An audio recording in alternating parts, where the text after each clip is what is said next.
Hello friends, मैं हूं doctor Jitendra जिनकर, साइकेट्रिस्ट, मनोचिकित्सक, डी एडिक्शन स्पेशलिस्ट और सेक्सोलॉजिस्ट। दोस्तों, आज अपन बात करेंगे कि धात रोग से आने वाली कमजोरी को अपन कैसे दूर कर सकते हैं। तो सबसे पहले तो जिन लोगों ने मेरा पहला वीडियो नहीं देखा कि धात रोग के बारे में संपूर्ण जानकारी, अगर वो नहीं देखा है तो पहले आप वो देख लीजिए। चलो शुरू करते हैं दूसरा वीडियो धात रोग से रिलेटेड। आप सबको पता है कि धात रोग क्या है। धात रोग में जैसे आप जब टॉयलेट करने जाते हैं तब चिपचिपा पदार्थ जब पेशाब करने के बाद निकलता है, उसको धात रोग कहते हैं।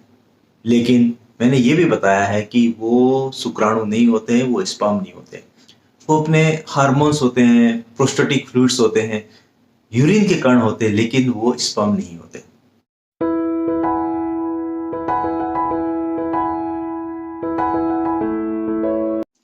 बहुत सारे पेशेंट मेरे ओपीडी में आते हैं, वो बोलते हैं कि साहब जब से हमको ये धात रोग लगा उसके बाद से हमको बहुत सारी परेशानी आ रही है। हमारा शरीर कमजोर हो गया, जोड़ों में दर्द रहता है, हड्डियां दुखती रहती है, हेडेक रहता है, हमको कंसंट्रेशन करने में समस्या आती है, दिमाग में विचार चलते हैं, नींद नहीं आती है, घबराहट रहती है, चिंता रहती है। ये सारे लक्षण लेकर के हमारे पास आते हैं। फिर मैं उन लोगों की इन्वेस्टिगेशंस कराता हूँ। यूरिन की हो, ब्लड की हो, लीवर, किडनी, हार्ट, जितने भी एक्सरे आप कराएंगे वो सब नॉर्मल आएंगे। तो जिनको भी ये धातु रोग की समस्या होती है उनकी सारी की सारी जांचें नॉर्मल आती है। तो कोई शरीर का ऐसा कारण नहीं है जिसकी वजह से आपको वीकनेस आए, कोई विटामिन की कमी नहीं होती। अब जब सारे इन्वेस्टिगेशन नॉर्मल है तो वो वीकनेस आ क्यों रही है? एक्चुअली वो लोग ये सोचते हैं कि स्पर्म जो है या वीर्य जो है वो एक तरह का धातु है और वो अगर अपने शरीर से निकल जाएगा तो हमें बहुत बड़ी बीमारी हो जाएगी या कमजोरी आ जाएगी। लेकिन जिस तरीके से दूसरे शरीर के अंदर हार्मोन्स बनते हैं, स्त्राव बनते हैं और शरीर से निकलते हैं, उसी तरीके से स्पर्म भी बनते हैं और निकलते हैं। उससे निकलने से या स्पर्म के शरीर से निकलने से किसी भी तरह की कमजोरी नहीं आती।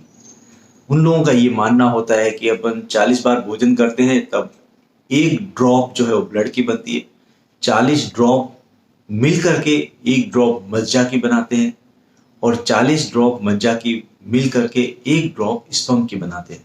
ऐसा उनके दिमाग में होता है, लेकिन यह सही नहीं है। जैसे दूसरे हार्मोन बॉडी में बनते हैं, स्त्राव बनते हैं, उसी की तरह से सीमन भी बनता है और निकलता है।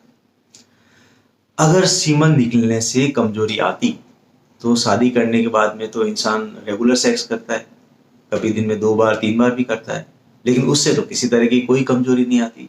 तो जब सेक्स करने से, वीर्य निकलने से शादी के बाद में कोई कमजोरी नहीं आती, तो फिर धात रोग से कमजोरी क्यों आती?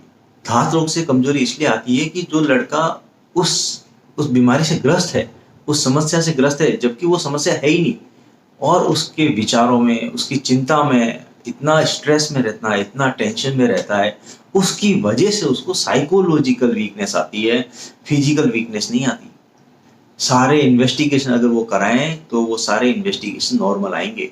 इसका मतलब शरीर में फिजिकली उसको कोई कमजोरी नहीं है, किसी तरह की कोई कमी नहीं है, लेकिन वो ज़्यादा विचार करने की वजह से, ज़्यादा चिंता करने की वजह से वो ये सोचता है कि शादी के बाद मेरा क्या होगा, मेरा तो वीर्य पतला पड़ जाएगा, मेरे तो वीर्य कम हो जाएगा शरीर में, तो क्या होगा, मेरे बच्चे होंगे या नहीं होंगे, मैं वाइफ को सेटिस्फाई कर पाऊंगा ये या नहीं कर पाऊंगा। तो इतनी चिंताएं अगर किसी के दिमाग में रहेगी, इतनी परेशानी अगर किसी के दिमाग में रहेगी, तो डेफिनेटली उसको साइकोलॉजिकल वीकनेस हो जाती है, उसको टेंशन हो जाती है, उसकी वजह से कभी कभी मरीज का वजन कम हो जाता है। सीमन किसी भी रूप में शरीर से निकले, सेक्स के बाद या स्वप्न दोष में या मास्टरबेशन से, लेकिन शरीर में किसी तरह की कमजोरी नहीं आती सीमन निकलने से।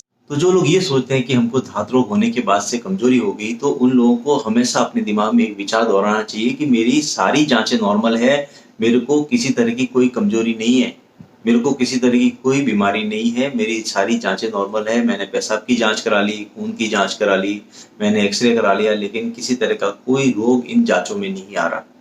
तो उसको कॉन्फिडेंस में रहना चाहिए कि हाँ, मेरे को किसी तरह की शरीर की कोई बीमारी नहीं है।